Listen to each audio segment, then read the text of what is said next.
Buen día, estimados alumnos. ¿Les ha pasado que cuando leen, escuchan o ven alguna información, inmediatamente salta a su mente juicios que predicen, relacionan o inclusive muestran alguna relación de causa y efecto? Y bien, ¿cómo hacen ustedes para comprobar dichos juicios o ideas? ¿Creen que la estadística puede ayudarlos? Bueno, como hemos estado viendo en el módulo anterior, la estadística descriptiva nos permite precisamente resumir los datos que obtenemos y nuestro otro tipo de estadística, la estadística inferencial, nos permite probar hipótesis. Una hipótesis, como vimos anteriormente, pues es un enunciado que se redacta en positivo que precisamente nos permite predecir, relacionar o mostrar relaciones de causa y efecto. Yo soy la doctora Laura García Curiel y en esta ocasión veremos el tema de elección de pruebas estadísticas para comprobación de hipótesis en enfermería. Bien, este es un ejemplo de lo que ustedes pueden ver en algún artículo científico. Específicamente esta gráfica la pueden encontrar en la página de internet que les comparto. Fue una gráfica que se generó de un estudio de salud mental antes, durante y meses después de la pandemia. Y podemos ver la pregunta en esta ocasión que se les hizo a los participantes fue que si se sentían solos o tenían algún síntoma relacionado con mala salud mental.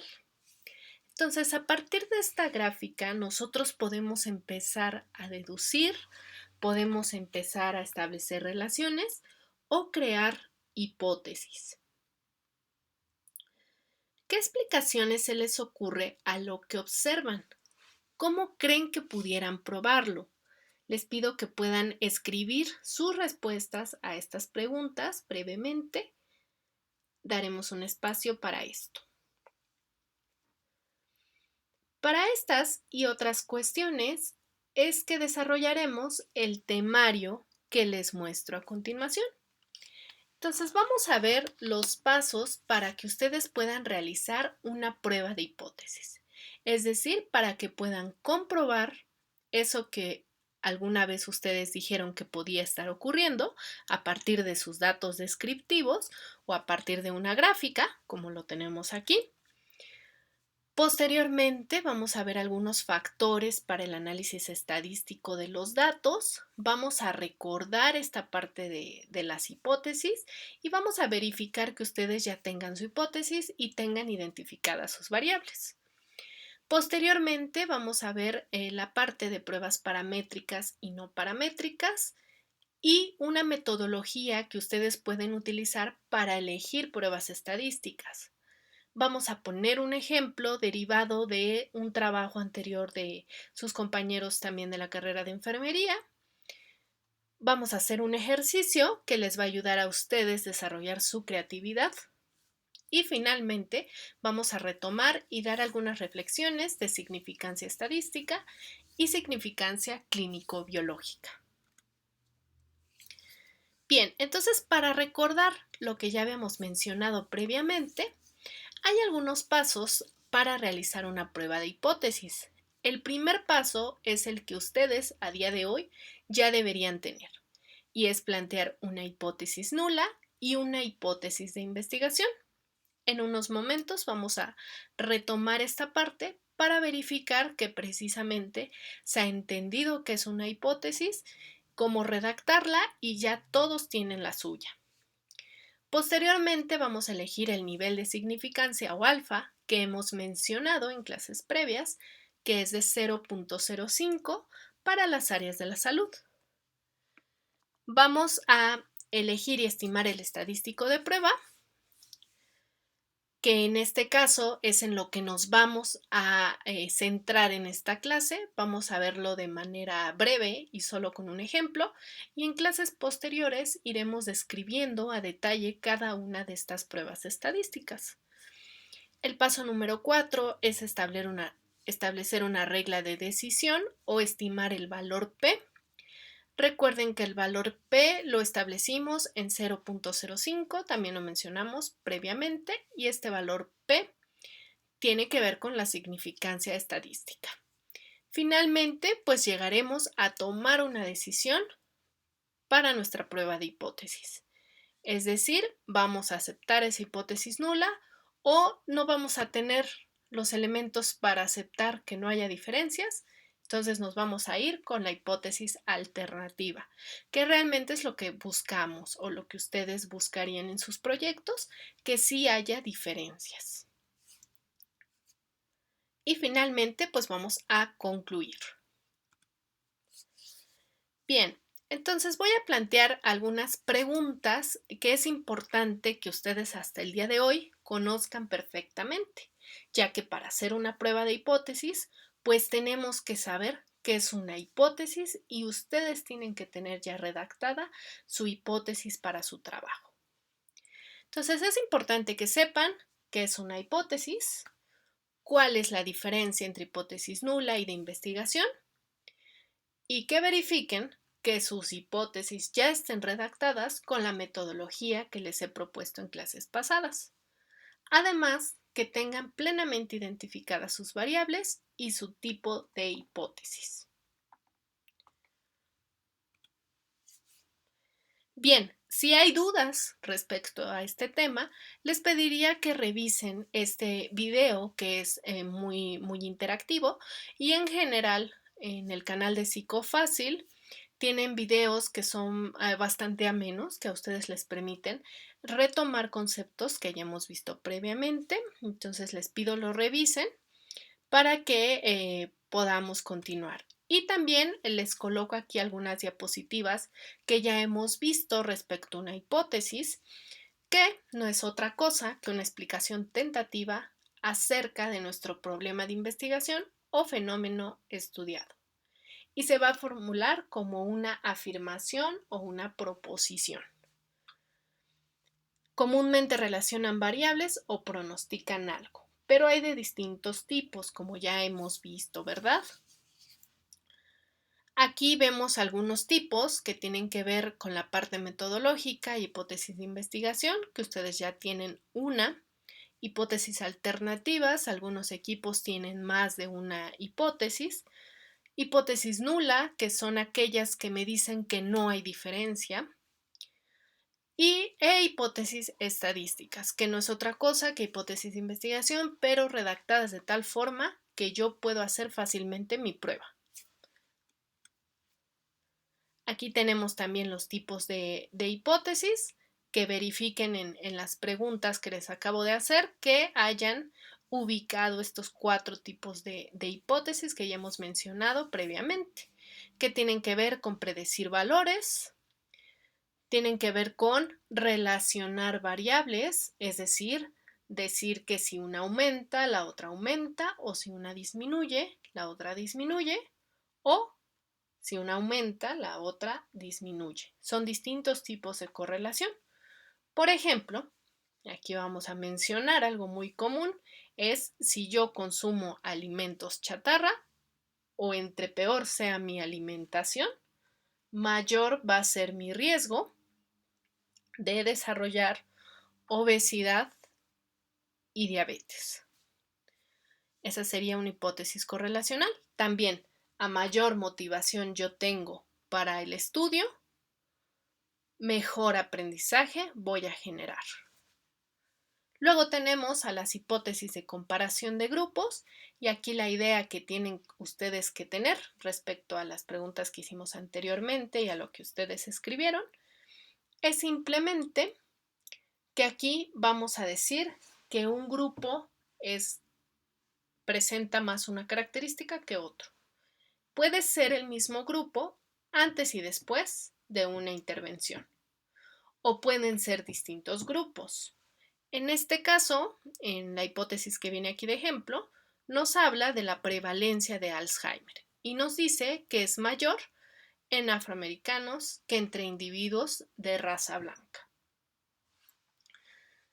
Si vamos más allá, podemos establecer hipótesis causales, cuando ya llegamos hasta ese nivel de nuestra investigación en el que podemos nosotros proponer una relación de causa y efecto.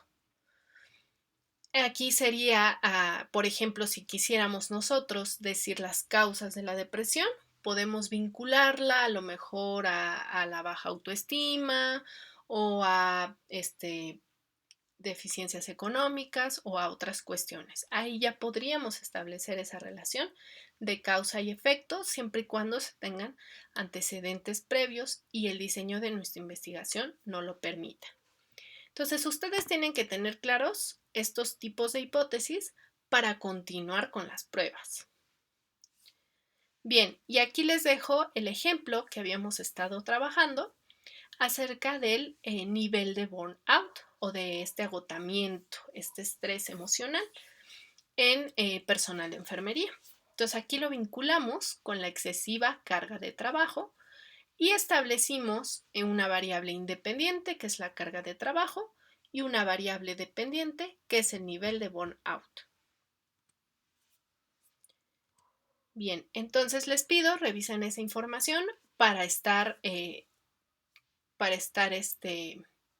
pues en la misma sintonía. Entonces, hasta acá, hasta este momento, tenemos una prueba de hipótesis. Y fíjense que aquí tenemos a nuestro estadístico P, que habíamos mencionado anteriormente. Entonces, si P es mayor que 0.05, recuerden que nosotros tendríamos que aceptar nuestra hipótesis nula.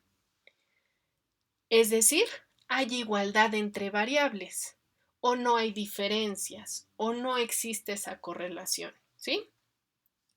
Mientras que si nuestro valor P es menor que 0.05, podemos establecer una diferencia o podemos irnos con nuestra hipótesis alternativa o hipótesis de investigación, ya que fallamos en rechazar esa hipótesis nula.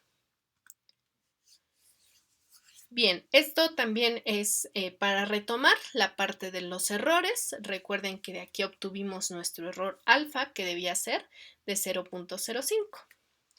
Y ahora sí, continuamos con nuestra sesión. Entonces existen distintos factores para el análisis estadístico de los datos. Recuerden que aquí pues ya nos vamos a estadística inferencial. Entonces nuestro primer punto es que determinemos si la estadística es o no paramétrica. Para eso vamos a hacer unas pruebas, una se llama de normalidad y otra se llama de homogeneidad de varianzas. Después vamos a clasificar nuestros datos por el nivel de medición, es decir, si son datos cuantitativos, si son datos cualitativos, si son datos que vienen nominales o ordinales, son datos numéricos. Entonces vamos a clasificarlos. Vamos a determinar nuestro tamaño de muestra, que eso ya lo tenemos. Vamos a establecer la cantidad de variables a las que se les va a hacer las pruebas. Eso también ya lo tienen ustedes identificado si ya tienen su hipótesis y su tabla de variables. Y determinar si la prueba es para una variable, si es entre dos variables o si es entre múltiples variables. Entonces eso lo van a ir evaluando ustedes de acuerdo a sus hipótesis. Si quieren saber más acerca de esta información, les recomiendo la bibliografía de López Moreno en el 2021, que es una parte de estadística y viene demasiado práctico y con ejemplos del área de la salud y de enfermería. Bien, entonces tenemos aquí las diferencias entre pruebas paramétricas y no paramétricas. La primera razón, bueno, aquí es importante que sepan ustedes que siempre que se pueda, se debería elegir pruebas paramétricas. Sin embargo, para nosotros elegir estas pruebas, necesitamos que cumplan con ciertos criterios. El primero sería que la muestra pertenezca a observaciones independientes. Su muestra pertenece a observaciones independientes. Hay que hacerse esa pregunta. La respuesta sería que sí, porque encuestaron a distintas personas, no pertenece todo a la misma persona.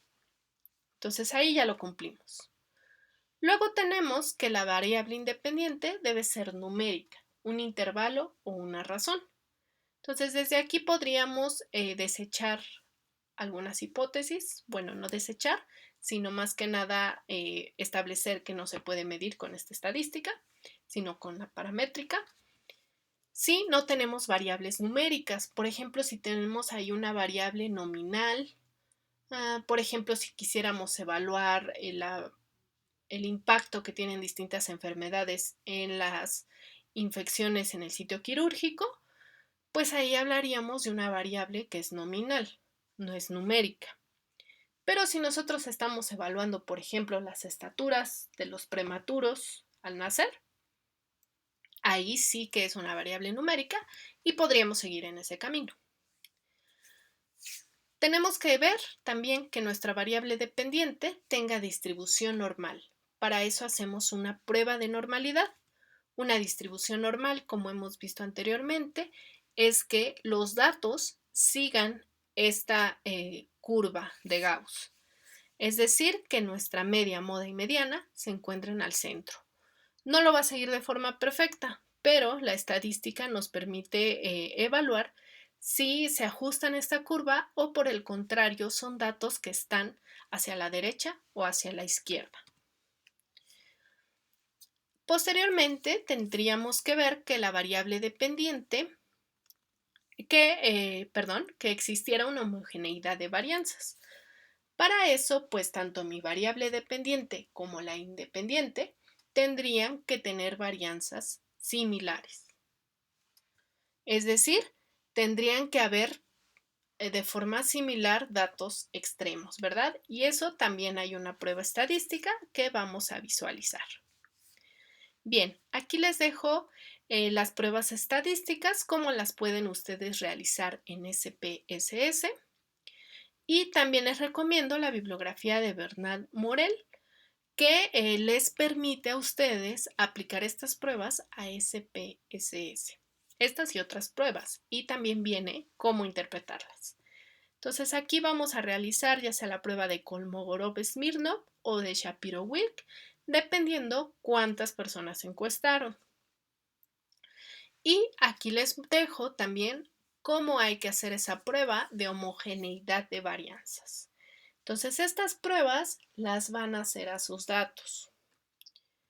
Aunque previamente, como ya vieron, hay que tomar decisiones, hay que saber de qué tipo de variables se tratan, hay que saber cuántas personas encuestamos. Entonces todas esas preguntas se las tienen que hacer antes de que ustedes elijan qué prueba van a hacer.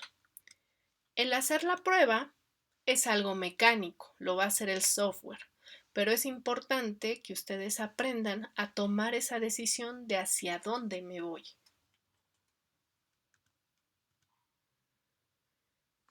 Bien, aquí les dejo también algunas imágenes que están en el artículo de Flores Ruiz, que se titula Selección de la prueba estadística adecuada. Este artículo es muy valioso ya que nos muestra distintas pruebas estadísticas que se utilizan en ciencias de la salud y nos define claramente pruebas no paramétricas y pruebas paramétricas. Entonces, aquí está muy sencillo porque es de acuerdo al color. Las pruebas paramétricas están en los cuadros blancos y las pruebas no paramétricas en los naranjas. Entonces, ustedes van a elegir una u otra prueba dependiendo si cumplió esos criterios de estadística paramétrica. También hay que considerar los objetivos del estudio. Entonces, aquí entra otra vez su juicio, su pensamiento crítico. Hay que pensar primero hacia qué camino me voy. Recuerden, el hacer la prueba la hace el software, pero aquí es interesante que ustedes aprendan a tomar decisiones. Entonces, lo primero que van a ver en sus trabajos es cuál es el objetivo de su estudio. ¿Querían ustedes comparar promedios? A lo mejor comparar dos promedios. ¿Estaban ustedes comparando grupos? Es decir, tienen una hipótesis de grupos. Si tienen una hipótesis de grupos, pues puede que estén comparando 3 o más, o puede que estén comparando 2. Entonces, se irían aquí, en esta sección. Si ustedes nada más quieren llegar a correlacionar dos variables, pues entonces simplemente se van a pruebas de correlación con los coeficientes. Entonces, en base a lo que yo quiero hacer, es hacia dónde me voy. La segunda pregunta que se tendrían que hacer es de qué tipo es mi variable. Tengo a lo mejor estaturas, entonces son datos numéricos y son variables cuantitativas. O por el contrario, tengo variables cuantitativas. Y tengo variables también que podrían ser discontinuas o nominales. A lo mejor quiero evaluar esa predisposición de tener infección en el sitio quirúrgico de pacientes con distintas patologías. Entonces ahí mis variables pues van a ser cualitativas y nominales. Entonces pues no voy a irme con pruebas para variables cuantitativas, sino que me voy a centrar en las cualitativas. Bueno, pues vamos a ver un ejemplo aquí en clase para ver ustedes qué harían. Entonces, este es un estudio, es un trabajo de sus compañeros de semestres anteriores, titulado Promoción de la salud relacionada con los factores de riesgo en adolescentes no embarazadas para prevenir la preeclampsia. Y bueno, aquí les dejo la metodología para que la puedan analizar, pero les platico brevemente cómo se llevó a cabo este estudio. Bueno, este estudio se llevó a cabo con estudiantes de la preparatoria número 4 de quinto y sexto semestre. A estas mujeres, a estas adolescentes, se les hizo un cuestionario para ver si conocían factores de riesgos asociados a la preeclampsia. Se recolectaron esos puntajes del cuestionario, asignándoseles una calificación tal cual fuera un examen, del 1 al 10. Después se realizó una intervención educativa que tuvo una duración de 2 horas y que se llevó a cabo de forma virtual. Posterior a esa intervención educativa, donde alumnos de enfermería pues hablaron de factores de riesgo, hablaron de la preeclampsia como tal, cómo poder prevenirla, se dio otro cuestionario, donde también se obtuvieron calificaciones del 1 al 10. Y con eso, pues lo que quería el equipo era demostrar que esa intervención educativa había servido, había tenido una influencia en estas adolescentes. Para eso, pues íbamos a comparar. ¿Qué vamos a comparar entonces?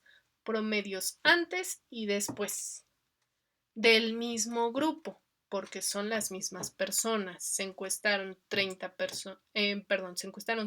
personas antes, 32 mujeres antes y 32 mujeres después. En realidad se encuestaron más, pero al final no todas contestaron. Por eso solo se consideraron las 32 que sí contestaron antes y después.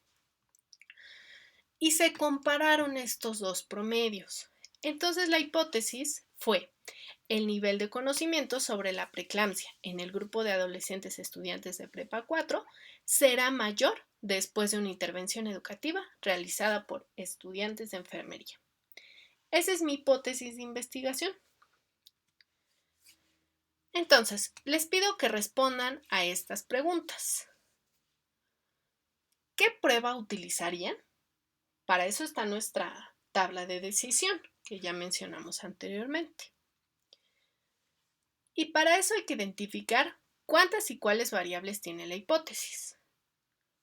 cuál es la variable dependiente y cuál es la independiente. ¿De qué tipo es la hipótesis? ¿Y cómo saben si tendrán que utilizar estadística paramétrica o no paramétrica? Bien, entonces aquí les muestro los resultados que se obtuvo.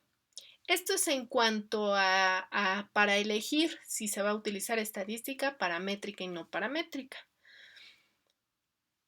Como pueden ver ahí en las conclusiones, no se distribuyeron los datos normalmente y no hubo homogeneidad de varianzas, por lo que se tuvo que elegir estadística no paramétrica. Entonces recuerden, vamos a comparar dos grupos y esa estadística, vamos a comparar, dos promedios y esa estadística no paramétrica. Entonces nos situamos acá, dos promedios, son variables cuantitativas, ¿sí? Y son continuas, pero no tienen distribución normal.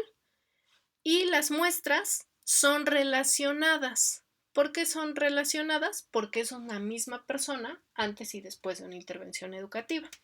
Entonces, por eso se eligió la prueba de Wilcoxon. Y estos fueron los resultados. Aquí finalmente los compañeros obtuvieron una significancia estadística. Observaron que 29 de las 32 personas que se encuestaron tuvieron mejores promedios después de la intervención educativa, mientras que 3 personas tuvieron promedios iguales. Con lo que, demuestran que que se pasó la prueba, ¿no? Que pueden quedarse con esa hipótesis de investigación, no pueden rechazar esa hipótesis nula. Y esa sería la conclusión de este trabajo. Entonces, con esto que ya analizamos un poco acerca de las hipótesis y de cómo ir eligiendo nuestra prueba, les pido que desarrollemos una actividad de creatividad. Entonces, esta actividad pues es muy sencilla. Yo les puse aquí un tema. El tema también es de una intervención educativa. En este caso es en diabetes. Y en equipos quiero que piensen en 3 pruebas estadísticas que pudieran utilizarse para analizar datos. Aquí vimos una muy sencilla, comparamos promedios antes y después de la intervención, pero hay muchas otras variables que podríamos estar estudiando. Por ejemplo, el sexo, podríamos estar estudiando el nivel socioeconómico, el tiempo que permanecieron en la sesión, etc. Hay muchas variables que podemos medir. Entonces, la idea es que ustedes puedan ser creativos y buscar qué pruebas, qué variables y obviamente qué hipótesis se pueden probar. Y esto lo van a llevar a cabo con un dibujo, si es que les gusta esta parte de dibujar, se pueden expresar bien de esta forma, o si mejor ustedes prefieren escribir, pueden hacer una historia, ya sea escrita, o también puede ser un audio. Entonces van a generar alguno de estos materiales y después le van a contar a un equipo vecino su historia. Van a mostrarle el dibujo o van a mandarle la grabación. El objetivo es que sus compañeros adivinen la prueba que ustedes están ejemplificando. Para eso, pues será relevante que les digan si es paramétrica o no paramétrica, o que les digan a lo mejor si se distribuye de forma normal o si tiene o no homogeneidad de varianzas. Entonces, adelante, continúen con la actividad. Bien, una vez que hemos terminado esta actividad, me gustaría retomar la parte del nivel de significancia. Como ustedes recordarán, pues para medir esta significancia estadística, nos vamos con el valor P. Y el valor P pues se define como una probabilidad de cometer el error alfa, es decir, la probabilidad de que la diferencia observada se deba simplemente al azar. Entonces aquí ya quedamos con unos valores de P. Si es menor a 0.05, pues vamos a rechazar esa hipótesis nula y luego podemos aceptar la hipótesis alterna o de investigación. Caso contrario, si es mayor a 0.05. Pero esta significancia estadística ¿será suficiente para establecer que algo tiene relevancia clínico-biológica? No, la realidad es que nosotros tendríamos que buscar tener un equilibrio. Es decir, cuando vamos a establecer nuevas rutas de mejora, vamos a proponer algún tratamiento, vamos a establecer una etiología, necesitamos que las pruebas pues pasen tanto esta significancia estadística como clínico-biológica. A veces, aunque los números nos digan una cosa, si estos no tienen significancia en la realidad, en este caso en la parte clínico-biológica, no tendría sentido aceptarlos. Bien, pues los dejo con esta reflexión y los invito a que consulten las distintas fuentes bibliográficas que están en las diapositivas. Muchas gracias.